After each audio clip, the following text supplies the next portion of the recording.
Después alargahan palabra y guerrillahan mag-asunto contra a uno y otro entre el Team Colorado y Team Amarillo durante el tiempo de campaña y habla el elegido congresista de Distrito 1 Celso Lobregat kay kapaz sila para trabajar junto con el presente administración para el bien del ciudad de Zamboanga. Asegun pa kung Lobregat, pwede sila suporta con el programa del presente administrasyon basta hindi este questionable o dudoso. We are always willing to work together as long as hindi sa lesem mga issues como el overpriced medical ban de 20 million, después hindi sila dayon-dayon manda-aproba 9 proyekto na hindi pa no hay pa ni plano, todo emergency.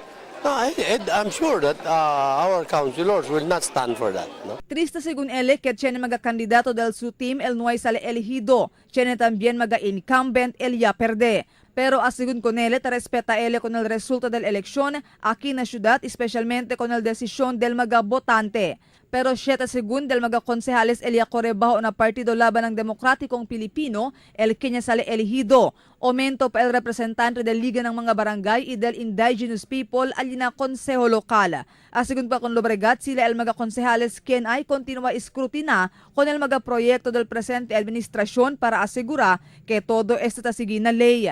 Ay question na según sila con el proyekto si tamira sila hindi este amo y ay suporta según si tamira sila justo este.